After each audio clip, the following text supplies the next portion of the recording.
Hello everyone, welcome to the Parivartan learning centre YouTube channel. My name is Yaspi sir. विद्यार्थी मित्रांनो, पहिला chapter 11th फिजिक्सचा आपण चालू केलेला आहे, ज्याचं नाव आहे युनिट्स अँड इट्स मेजरमेंट. तर याच्यामध्ये मागील लेक्चर पर्यंत आपण काय बघितलं होतं, पॅरलॅक्स मेथड पर्यंतचा पार्ट आपण मागील लेक्चर पर्यंत डिस्कस केला. आज विद्यार्थी मित्रांनो नेक्स्ट पार्ट आपल्याला डिस्कस करायचा आहे, ज्याचं नाव आहे measurement of the very small distance. Measurement of the very small distance. चला ठीक आहे. तर बघा, measurement of very small distance. Measurement of very small distance. Okay. आता विद्यार्थी मित्रांनो बघा, जर आपल्याला जर समजा स्मॉल डिस्टन्स जर मेजर करायचं असेल तर आपल्याला काय करावं लागेल. ओके, आता लार्ज डिस्टन्स मेजर करायचं असेल तर आपण कशामध्ये मेजर करू शकतो, किलोमीटर मध्ये मेजर करू शकतो सर. त्याच्यापेक्षा लार्ज डिस्टन्स असेल तर कशामध्ये मेजर करू शकतो, लाईट इयर मध्ये मेजर करू शकतो सर. त्याच्यापेक्षा ज्या आणखीन कमी थोडं कमी डिस्टन्स असेल तर ऍस्ट्रॉनॉमिकल युनिट मध्ये मेजर करू शकतो, लाईट इयर मध्ये आपण मेजर करू शकतो. आणि त्याच्यापेक्षा आणखीन जास्त जर समजा लार्ज डिस्टन्स असेल तर आपण पार्सेक मध्ये देखील मेजर करू शकतो. बरोबर आहे. म्हणजे लार्ज डिस्टन्सेस विद्यार्थी मित्रांनो आपण किलोमीटर मध्ये मेजर करू शकतो, ऍस्ट्रॉनॉमिकल युनिट मध्ये मेजर करू शकतो, लाईट इयर मध्ये मेजर करू शकतो आणि पार्सेक मध्ये देखील आपण मेजर करू शकतो. बरोबर आहे. ओके, किलोमीटर पेक्षा मोठं युनिट ऍस्ट्रॉनॉमिकल युनिट, ऍस्ट्रॉनॉमिकल युनिट पेक्षा मोठं युनिट लाईट इयर आणि लाईट इयर पेक्षा मोठं युनिट पार्सेक. 1 पार्सेक बरोबर किती असतं, 3.26 लाईट इयर असतं. लक्षामध्ये या गोष्टी विद्यार्थी मित्रांनो आपण मागील लेक्चर मध्ये डिस्कस केलेल्या आहेत. ओके, आता लार्ज डिस्टन्स आपल्याला मेजर करता येतं, पण स्मॉल डिस्टन्स जर मेजर करायचं असेल तर ते कसं मेजर करायचं. विद्यार्थी मित्रांनो, स्मॉल डिस्टन्स असेल तर आपण ते सेंटीमीटर मध्ये मेजर करू शकतो स्केलच्या सहाय्यानं, मिलीमीटर मध्ये मेजर करू शकतो स्केलच्या सहाय्यानं. ओके, पण त्याच्यापेक्षा आणखीन जर समजा स्मॉल डिस्टन्स असेल तर विद्यार्थी मित्रांनो फक्त व्हर्नियर कॅलिपरनच आपल्याला मेजर करता येत नाही. व्हर्नियर कॅलिपर एक डिव्हाइस आहे, त्यानं आपण स्मॉल डिस्टन्स मेजर करू शकतो. किंवा विद्यार्थी मित्रांनो स्क्रू गेज एक डिव्हाइस आहे, त्याने आपण स्मॉल डिस्टन्स मेजर करू शकतो. पण जर समजा विद्यार्थी मित्रांनो एखाद्या ऍटमची साईज मेजर करायची असेल, एखाद्या मॉलिक्यूलची साईज जर आपल्याला मेजर करायची असेल तर त्या ठिकाणी व्हर्नियर कॅलिपर आणि स्क्रू गेजचा आपल्याला वापर करता येणार नाही. मान्य आहे की व्हर्नियर कॅलिपर आणि स्क्रू गेज जे आहेत विद्यार्थी मित्रांनो स्मॉल डिस्टन्स मेजर करू शकतात, पण ऍटमची साईज आपण व्हर्नियर कॅलिपरनं आणि स्क्रू गेजनं मेजर करू शकत नाही. मॉलिक्यूलची साईज आपण मेजर करू शकत नाही. इलेक्ट्रॉनची साईज, प्रोटॉनची साईज, न्यूट्रॉनची साईज आपण मेजर करू शकत नाही. मग जर एवढं स्मॉल डिस्टन्स जर मेजर करायचं असेल तर विद्यार्थी मित्रांनो आपल्याला काय करावं लागेल, इलेक्ट्रॉन मायक्रोस्कोपचा वापर करावा लागेल. कुणाचा वापर करावा लागेल, इलेक्ट्रॉन मायक्रोस्कोपचा आपल्याला वापर करावा लागेल. आणि इलेक्ट्रॉन मायक्रोस्कोपच्या सहाय्यानं आपण त्या ऍटमची, त्या मॉलिक्यूलची, त्या प्रोटॉनची, त्या न्यूट्रॉनची, त्या इलेक्ट्रॉनची साईज आपण मेजर करू शकतो. बरोबर आहे. त्याच्यानंतर विद्यार्थी मित्रांनो आणखीन एक डिव्हाइस आहे tunnelling electron microscope. Tunnelling electron microscope, electron microscope याच्या सहाय्याने देखील विद्यार्थी मित्रांनो आपण काय करू शकतो, एखाद्या छोट्याशा ऍटमची साईज, इलेक्ट्रॉनची साईज किंवा प्रोटॉनची साईज आपण मेजर करू शकतो. बरोबर आहे. ओके, तर पॉइंट सर्वांना समजला. Measurement of the very small distance. To measure the very small distance electron microscope और the tunneling electron microscope are used. लक्षामध्ये हा पॉइंट तुम्ही विद्यार्थी मित्रांनो असा बनवू शकता, to measure very small distance electron microscope or tunneling electron microscopes are used. बरोबर आहे. हा पॉइंट तुम्हाला लक्षात ठेवायचा. बरोबर आहे. चला ठीक आहे, एकदम छोटासा पॉइंट होता, सर्वांना समजला. ओके, चला आता नेक्स्ट पॉइंट बघायचा विद्यार्थी मित्रांनो, मेजरमेंट ऑफ द मास बघायचं आहे. ओके, नेक्स्ट पॉइंट आहे measurement of mass. Measurement of mass. आता मासला आपण कशामध्ये मेजर करतो, मासचं एसआय युनिट काय मित्रांनो, SI unit of mass. SI unit of mass काय आहे, केजी आहे. मासला आणखीन आपण कशामध्ये मेजर करू शकतो, ग्राम मध्ये मेजर करू शकतो सर, मिलीग्राम मध्ये मेजर करू शकतो सर. आणखीन जास्त जर समजा वजन असेल, आणखीन जास्त जर मास असेल तर आपण क्विंटल मध्ये मेजर करू शकतो, टन मध्ये मेजर करू शकतो, बरोबर आहे. अशा पद्धतीने विद्यार्थी मित्रांनो हे मासला आपण मेजर करू शकतो, हे सर्वांनी लक्षात ठेवायचं, बरोबर आहे. आणि मासला जर मेजर करायचं असेल तर आपल्याला त्या वजन काट्याचा वापर करावा लागेल, म्हणजे वेइंग बॅलन्सचा आपल्याला वापर करावा लागेल, बरोबर आहे. लक्षामध्ये आता माझं वजन किती आहे मला कसं कळणार, जर समजा मी त्या वेइंग बॅलन्सवर थांबलं, अच्छा इतकं आहे, किती खरं सांगू का खोटं सांगू, डॅश डॅश किलोग्राम आहे, अलग लक्षामध्ये. ओके चला ठीक आहे. अशा पद्धतीने विद्यार्थी मित्रांनो आपण मेजरमेंट ऑफ द मास या ठिकाणी म्हणजेच काय मासला आपण मेजर करू शकतो, बरोबर आहे. ओके आता विद्यार्थी मित्रांनो बघा, जर समजा खूप स्मॉल मास असेल, खूप स्मॉल मास म्हणजे कुणाचं मास सर, बॅक्टेरियाचं मास, ओके खूप स्मॉल असतं. त्याच्यानंतर विद्यार्थी मित्रांनो व्हायरसचं मास खूप स्मॉल असतं, किंवा आपल्या फिजिक्सच्या भाषेमध्ये सांगायचं म्हणलं तर ॲटमचं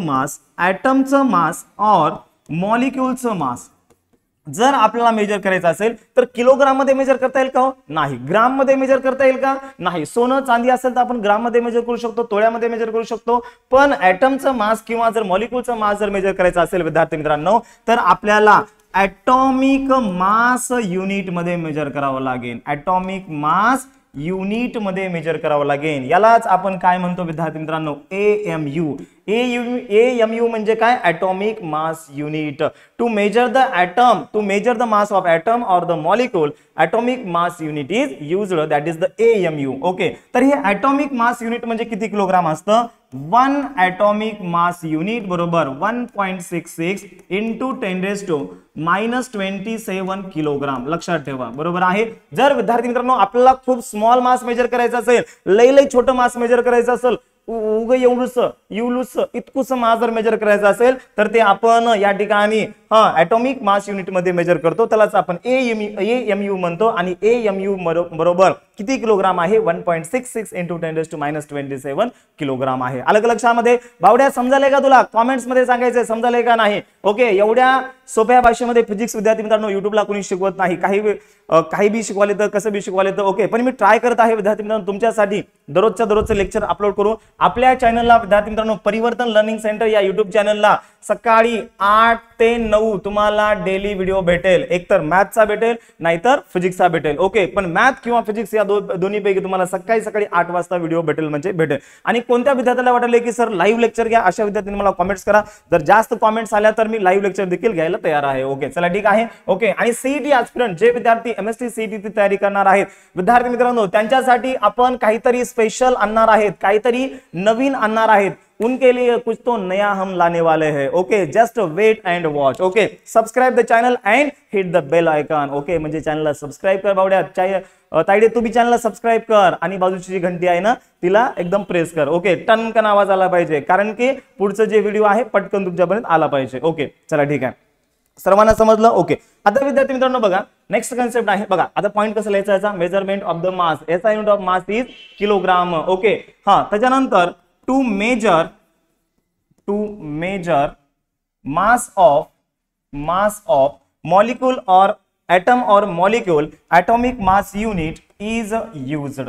ओके आणि 1 atomic mass unit equal to 1.66 into 10⁻⁻27 kilogram. आलं लक्षामध्ये. ओके आता विद्यार्थी मित्रांनो नेक्स्ट कन्सेप्ट आहे मेजरमेंट ऑफ द टाइम.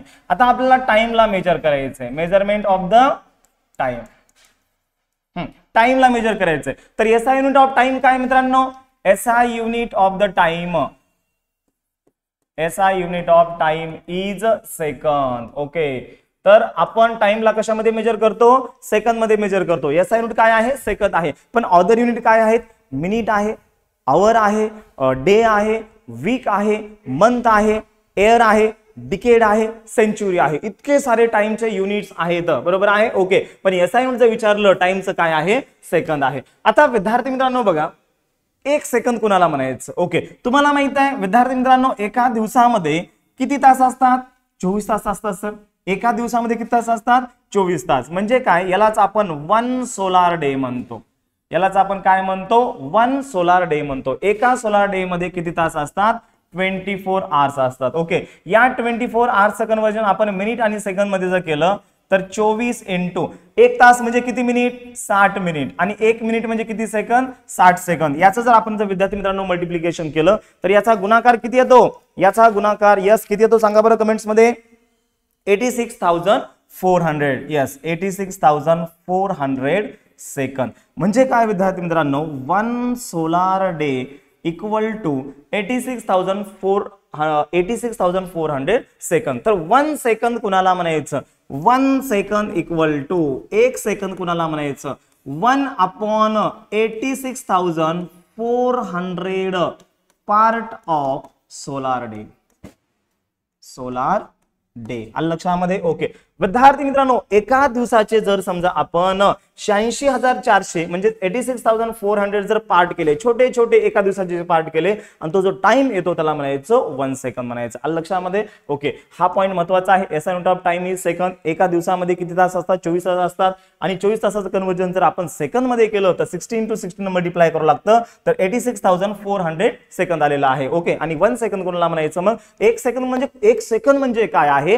तर एका दिवसाचे विद्यार्थी मित्रांनो जर समजा आपण 86,400 जर छोटे छोटे असे जर तुकडे केले, मग हा जो एक तुकडा असतो त्याला म्हणायचं 1 सेकंद म्हणायचं. आलं लक्षामध्ये? अशा पद्धतीने विद्यार्थी मित्रांनो आपण टाइमला मेजर करू शकतो. बरोबर आहे? ओके टाइमचे ऑर्डर युनिट तुम्हाला मी सांगितले. Order unit of time, order unit of time, order unit of time काय आहेत विद्यार्थी मित्रांनो? मिनिट आहे. ऑर्डर युनिट ऑफ टाइम, एक मिनिट जस्ट, हा टाइमचे ऑर्डर युनिट काय आहेत? मिनिट आहे. आपण टाइमला मिनिट मध्ये मेजर करू शकतो. त्याच्यानंतर विद्यार्थी मित्रांनो आवर्स मध्ये मेजर करू शकतो. आलं लक्षामध्ये? आवर्स मध्ये मेजर करू शकतो. त्याच्यानंतर विद्यार्थी मित्रांनो आपण त्याला डे मध्ये मेजर करू शकतो, वीक मध्ये मेजर करू शकतो, मंथ मध्ये टाइमला आपण मेजर करू शकतो. त्याच्यानंतर इयर मध्ये टाइमला मेजर करू शकतो, डिकेड मध्ये टाइमला आपण मेजर करू शकतो आणि सेंचुरी मध्ये टाइमला आपण मेजर करू शकतो. आलं लक्षामध्ये? तर इत्यादी टाइमचे युनिट आहेत, पण त्याच्यापैकी एसआय युनिट कोणता आहे विद्यार्थी मित्रांनो? तर ते सेकंद आहे. बरोबर आहे? आणि ऑर्डर युनिट हे आहेत. बरोबर आहे? ओके चला ठीक आहे. तर या ठिकाणी आपण मेजरमेंट ऑफ द टाइम बघितलेलं आहे. सर्वांना समजलं? एकदम सोपा कन्सेप्ट आहे. ओके तेवढा काही थेरोटिकल कन्सेप्ट नाहीये, छोटासा कन्सेप्ट आहे मेजरमेंट ऑफ द टाइम. अशा पद्धतीने विद्यार्थी मित्रांनो आपण टाइमला मेजर करू शकतो. बरोबर आहे? चला ठीक आहे. आता विद्यार्थी मित्रांनो आपल्याला बघायचंय dimensions and the dimensional analysis and the dimensional formula कोणाला म्हणायचं. ओके चला ठीक आहे. याचा स्क्रीनशॉट घ्या वाटलं तर.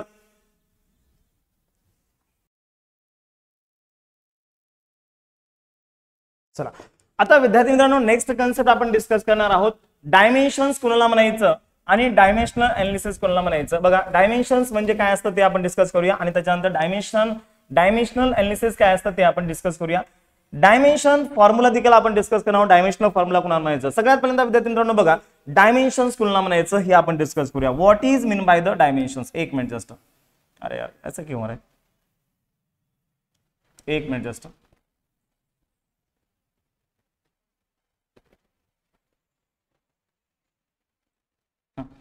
डायमेन्शन्स कोणाला म्हणायचं?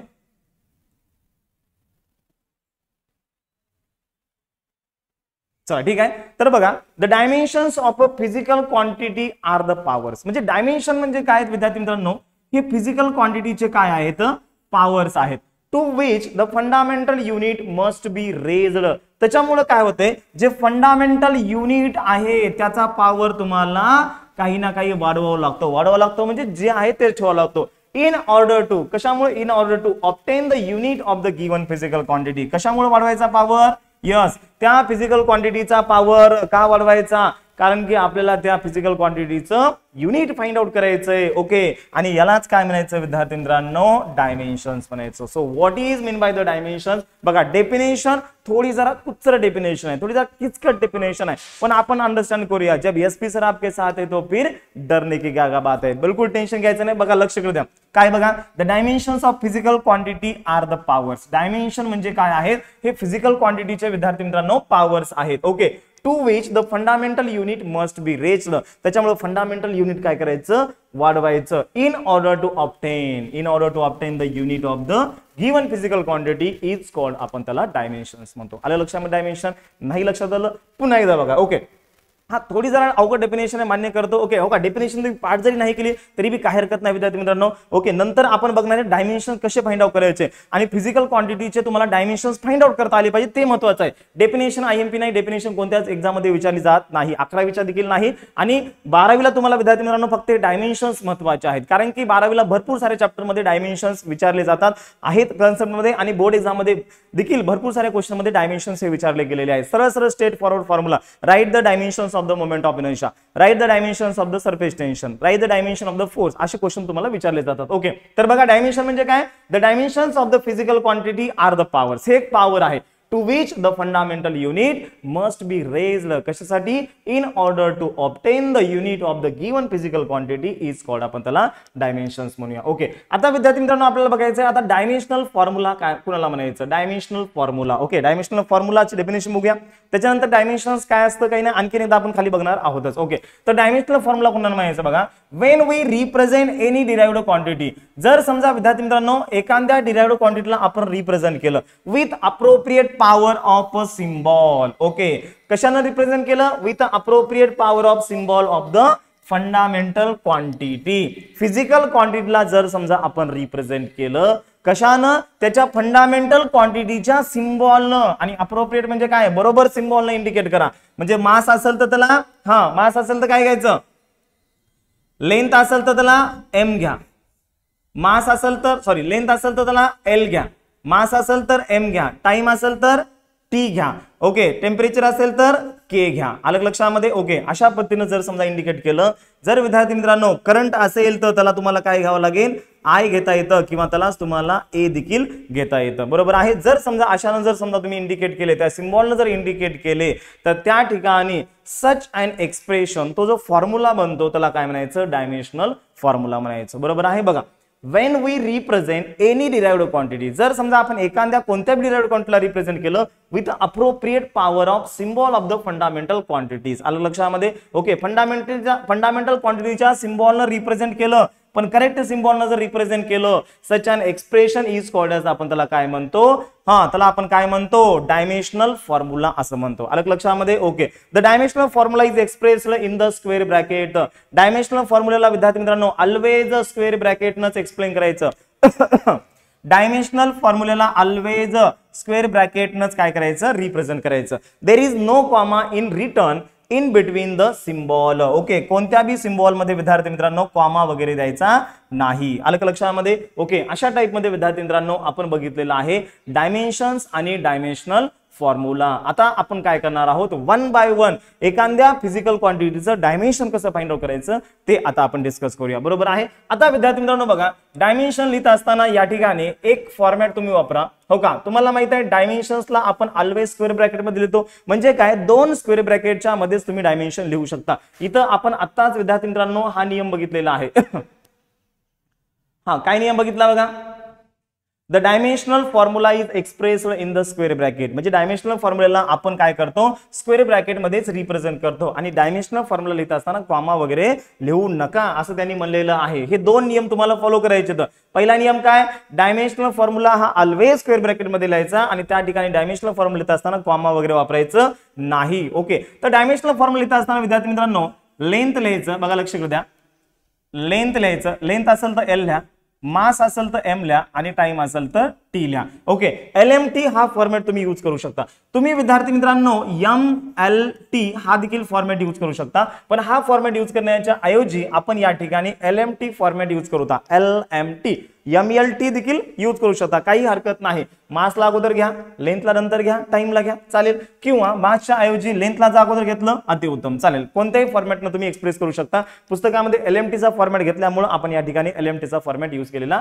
आहे. ओके, लेंथ, मास, टाइम. लेंथ असेल तर L न रिप्रेझेंट करा, मास असेल तर M न रिप्रेझेंट करा, टाइम असेल तर T न रिप्रेझेंट करा. अशा पद्धतीने विद्यार्थी मित्रांनो तुम्हाला हे सिम्बॉल्स न काय करायचे तर या ठिकाणी रिप्रेझेंट करायचे आहेत. ओके, लेंथ असेल तर L, मास असेल तर M, टाइम असेल तर T, टेम्परेचर असेल तर K, करंट असेल तर I.